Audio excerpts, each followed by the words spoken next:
935-2100 for MR Systems Wireless.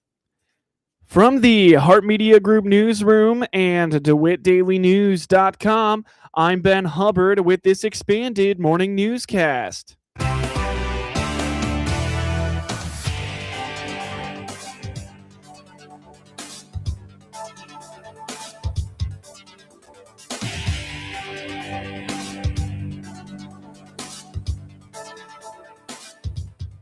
Good morning and thanks for being with us. I'm your host today, Ben Hubbard. You're listening to the WHOW Morning Show. Last year, the DeWitt County Board's Finance Committee was approached by PSI, the provider of ambulance services to DeWitt County, about financial challenges it faces. In a response to that, the DeWitt County Board last week approved an adjustment in its payment schedule for the dollars levied for the service. Board Chair Joe Whitty indicates this will allow them to reduce the levy, but increase what they pay out to PSI. You know, we talked a little bit last year about when we had Dee in for the budget. Even we had an issue with our budget, and we've had some problems with the PSI being able to provide coverage at the same contracted price that we've had them, because their expenses have gone up. Right. And I think this was more a adjustment of how and when we pay. We don't collect taxes until that first installment in July, and yet we were based on a December to December fiscal year. We were having to set the levy such that we could have enough in the fund to be able to pay what we need as a county. We, basically through some adjustment to how we pay quarterly. It was going to allow us to reduce that levy a little bit, maybe increase what we're paying so that we don't lose the ambulance service contract that we had. And so we had to formalize that now through a couple of different agreements where we're essentially adjusting the payment schedule to quarterly. That allows us to pay the larger portion of what we're going to have to pay as taxes were collected, rather than have to levy so much so that we can make that first installment. I think the fees did go up a little bit, but the main change here was the timing of those payments. PSI informed the Finance Committee that they are operating at a loss. Whitty admits the county is in a bind because they have maxed out the levy it can assess for the ambulance service. We still need to work through that contract with them, right? They're not at a point where I think they are able to cover all of their expenses to feel like that they can run a business. That some counties, they're potentially running at a loss, and we need to continue to work with them. I think that's going to be something that has to continue in the coming years. This was what we could do. We are at a limit of what we can set that levy to collect, and so our hands are somewhat tied there. This was a way to be able to increase a little bit what we were paying for those services, and yet not exceed what we can even charge from a levy. But yeah, the work's not done there. I think this is obviously something that we're going to have to continue to look at in the coming years and come up with a contract that works for them and allows us to keep their services and yet stay within the tax levy that we're required to. Whitty is optimistic that the two sides will be able to find a way to keep the service in DeWitt County. The ambulance service in some parts of rural Illinois has gone away because of the rising costs they are dealing with. Mental health is a major focus for school districts across the country, and a group of Piatt County students is doing their best to support their peers. Bement High School senior Emma Garluzzo told the Heart Media Group on the WHOW High School Road Tour that Lifesavers is a group centered around students supporting students, and notes they put a big focus on suicide prevention. Lifesavers is a peer-run kind of counseling type club. We specialize in mental health and suicidal awareness, suicidal prevention, because statistics have shown that students are more likely to go to their peers than to a teacher or a counselor. So we're trying to prevent, suicidal deaths. It was created by Judy Ashby, who adapted the curriculum from, I think, Belleville East High School after her son's suicide. And it's spread from there. It's in Illinois usually, mostly. We're all in like a circle because everyone's supposed to face each other. It's supposed to be a very warm, welcoming type meeting. We discuss like current problems that are happening, current things that we want to try and support or, fundraise. Garluzzo says they host service opportunities like highway or school cleanups to give back to the community. She adds that they will be busy with plenty of opportunities for students to join them in serving the community during the second semester. We talk about cleaning up a lot. Like we clean up the highway 105. We do a lot of lock-ins, a lot of extra training for the people in Lifesavers who, need that training so that they can help others.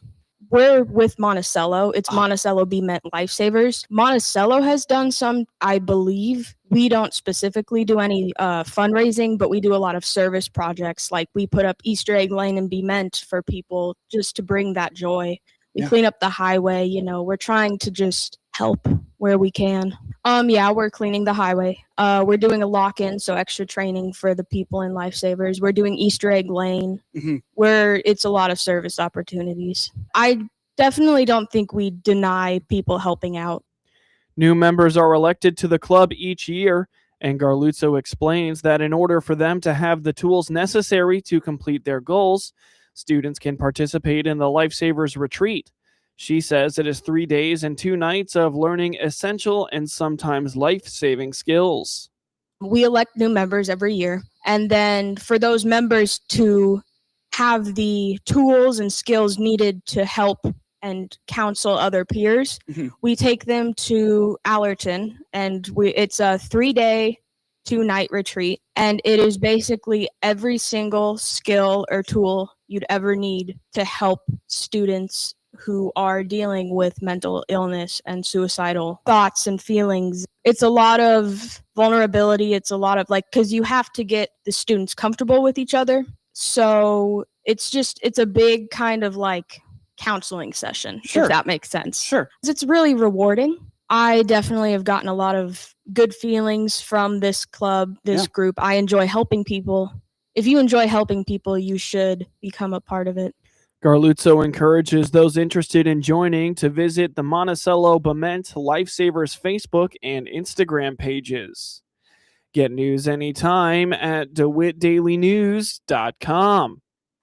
With the stuff that's in the air that's causing many folks discomfort, the Warner Hospital and Health Services walk-in clinic inside our family medicine clinic is just the ticket. CEO Paul Scourin here. No appointment? No problem. Don't need one in our walk-in clinic. Come to the Warner Hospital walk-in clinic and get feeling better. Just another way we provide quality care close to home. Warner Hospital and Health Services, your healthcare provider of choice. Now you can listen to WHOW on any Amazon Alexa-enabled device. There are 3 easy steps. Step 1. Download the free Alexa app by going to the App Store on your mobile device. Step 2. Enable our skill by going to the menu, select Skills, then find WHOW, open the skill. Step 3. Activate the skill by saying, Alexa, play WHOW radio. That's all there is to it. And to stop the WHOW stream, just say, Alexa, stop. WHOW, now on the Amazon Alexa app. From the Hart Media Group Sports Desk, IL Sports Wire, and DeWittDailyNews.com, I'm Ben Hubbard with this local sports report. The Argenta-Oreana Bombers came back in the fourth quarter to beat the Arthur Levington Atwood Hammond Knights by a final score of 50-48 on Wednesday night at Blue Ridge High School in the Lincoln Prairie Conference Boys Basketball Tournament. The Bombers led after the first quarter 15-12, but the Knights took the lead 28-23 going into halftime. Argenta-Oreana closed the deficit to 42-39 after the third and held Arthur Levington Atwood Hammond to just 6 points in the fourth. Argenta-Oreana was led by Carter Logue, who scored 16 points, including 12 from distance. Isaiah Parks had 13, while Jackson Finch added 10 points. Will Hillegas led all scorers with 20 points for ALAH. Cruz Hale had 14 points, and Marcus Otto put up 8. With the win, the Bombers improved to 8-13 and 3-3 in the Lincoln Prairie Conference, while the Knights fall to 5-17 and 1-3 in the LPC. Late last year, the IHSA passed a referendum that added 16 teams per class to the high school football playoffs. Argenta-Oreana Athletic Director Mike Williams explains that while the new playoff expansion may help the Bombers make postseason appearances in the future, he feels that teams with a less favorable record will not like the change if they have to face stronger programs in the first round. Yeah, there's still a lot going on. So IHSA put out to the member schools last fall in November, December, that an expansion proposal that did expand. So they're adding 16 classes or 16 schools per class. Mm-hmm. So 48 schools per class will now make the playoffs, with the top 16 getting a bye in the week one of the playoffs. In order to accommodate that, they have now done away with the week 0 scrimmage that's been in place, and then move that to make that the new week 1.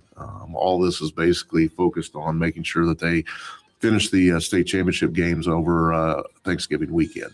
As far as my feelings on it, with the new IHSA playoff system, we're very optimistic that we'll be in the playoffs next year. I don't know how many coaches or teams are going to be really excited about if you're 2-7, 3-9, or 2-7, 3-6, going to the playoffs and opening up with somebody that's 9-0 or 8-1. I understand making the playoffs does a lot for community and support, but at the same time, I kind of get the feeling that we're heading towards the everybody gets a trophy mentality, and I'm not completely sold on that, to be quite honest with you.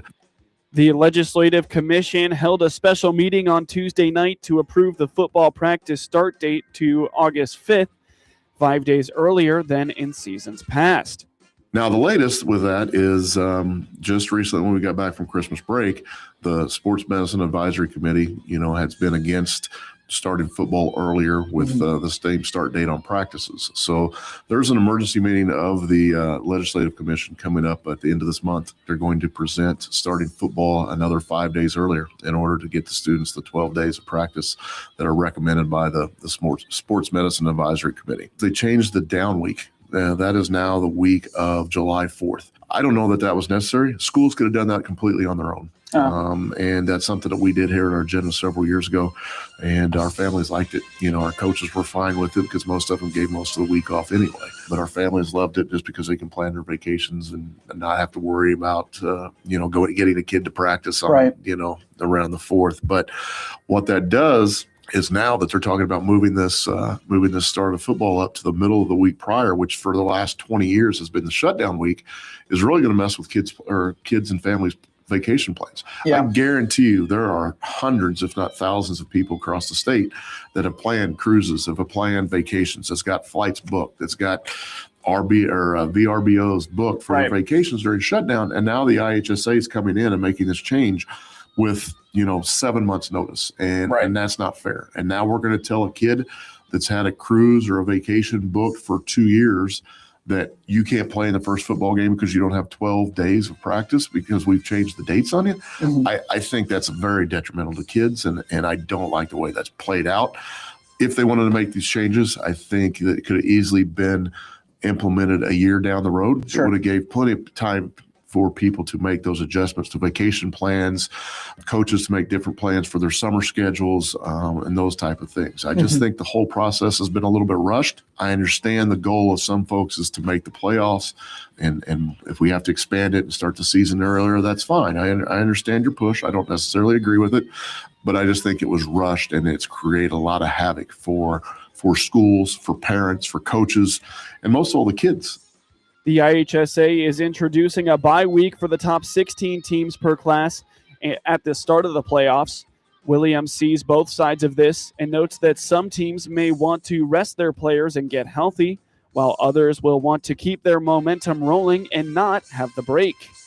A team that qualifies for the bye week will have a season that is 2 weeks longer than in previous years, and Williams fears that could cause more athletes to face burnout. You think about this, if you're a team that makes a deep playoff run, your football season just got 2 weeks longer. Yeah. Because you're starting a week earlier, and now basically you're starting 2 weeks earlier because now you also get that bye week thrown in, which really, we talk about burning kids out, and we're talking football now. You're going to be starting the 1st of August, which also presents its issues with the heat accommodations that we have to put in. And if you make a title run, you could play 15 games and you're not done until November. You're at the end of November at Thanksgiving. So I just don't know how well it was thought out. I understand there was people pushing for change, but I think the rush has created more issues. As a conference, we worked well together, and we were able to get the schedule switched up and lined up pretty quickly after those changes came out.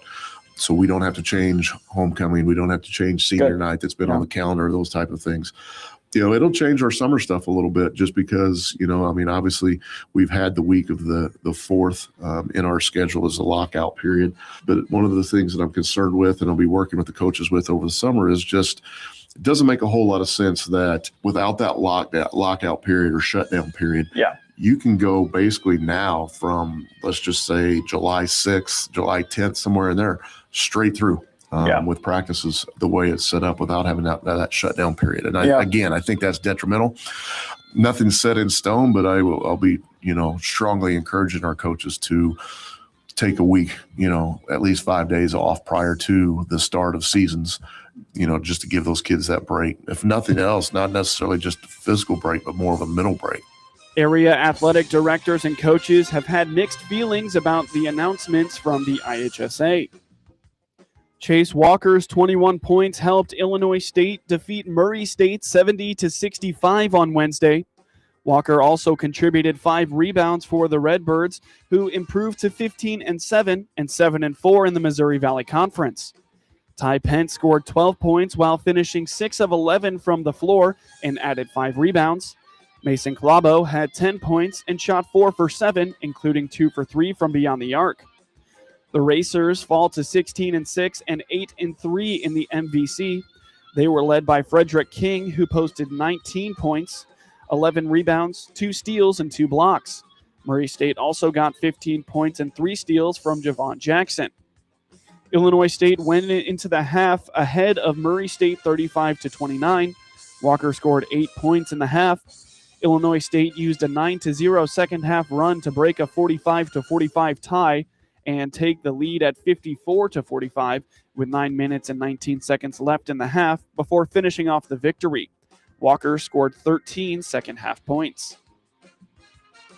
Aaron Nesmith made a go-ahead reverse layup with 13.9 seconds left and blocked Kobe White's attempt from close range with 2.9 seconds remaining, and the Indiana Pacers rallied from a 14-point fourth quarter deficit to beat the Chicago Bulls 113-110 on Wednesday night. Pascal Siakam scored 20 points, and Andrew Nembhard had 18. Jarace Walker added 16. Benedict Mathurin had 15, and Nesmith finished with 14 for the NBA worst Pacers, who improved to 3-0 against Chicago this season. Indiana has won 2 of 3, having beaten defending champion Oklahoma City in an NBA Finals rematch on Friday night. The Thunder have the league's best record, while the Pacers have plummeted to the bottom of the standings following Tyrese Halliburton's torn Achilles tendon in Game 7 of the Finals. Nikola Vucevic scored 25 points, and Mattis Buzelis had 20 for the Bulls, who lost their second straight to fall 1 game under 500 at 23-24. Chicago led 101-87 on a layup by Jalen Smith with 7 minutes and 14 seconds to go, but the Pacers responded with an 18-4 run, and Jay Huff's three-pointer with 2 minutes left it tied all at 105 all. Vucevic's three-pointer with 33.5 seconds left gave the Bulls their last lead at 110-109. Johnny Furphy hit 2 free throws for the final margin, which was the Pacers' biggest lead of the game. Chicago's Josh Giddey finished with 7 assists to surpass 2,000 for his career. The 23-year-old became the 15th player in NBA history to reach that milestone at age 23 or younger. The Bulls will host Miami on Thursday night, while the Pacers host Atlanta on Saturday night. In more scores from around the NBA last night, the Cleveland Cavaliers beat the LA Lakers 129-99, while the Atlanta Hawks took down the Boston Celtics 117-106. The Toronto Raptors fell to the New York Knicks 119-92, while the Orlando Magic beat the Miami Heat 133-124. The Charlotte Hornets took down the Memphis Grizzlies 112-97, and the Dallas Mavericks fell to the Minnesota Timberwolves 118-105. Golden State beat the Utah Jazz 140-124, and the San Antonio Spurs took down the Houston Rockets 111-99. In scores from around the NHL last night, the New York Islanders beat the New York Rangers 5-2. The Ottawa Senators took down the Colorado Avalanche 5-2. And the Columbus Blue Jackets beat the Philadelphia Flyers 5-3. In the NCAA, number 25 St. John beat Butler 92-70, while number 19 Florida beat South Carolina 95-48, and number 10 Houston took down TCU 79-70. Get highlights of your local high school program by finding IL SportsWire on your preferred social media platforms, and get local sports anytime at DeWittDailyNews.com. Hey, it's Shane from Highway 51 Exchange, your mower and equipment service pros just south of Clinton. Click our banner ad on DeWittDailyNews.com or give us a call to schedule your free pickup and delivery today. Highway 51 Exchange. This winter, your to-do list should include hot cocoa, and that's about it. At Hickory Point Garden Homes, snow removal and winter upkeep are already handled so you can enjoy an easier winter. Schedule a tour today by clicking their icon at DeWittDailyNews.com. Experience the power of better connection with Connexus Fiber Internet. Connexus delivers ultra-fast, reliable speeds to keep you connected at the speed of life. Whether you're working from home, streaming your favorite shows, or gaming with your friends,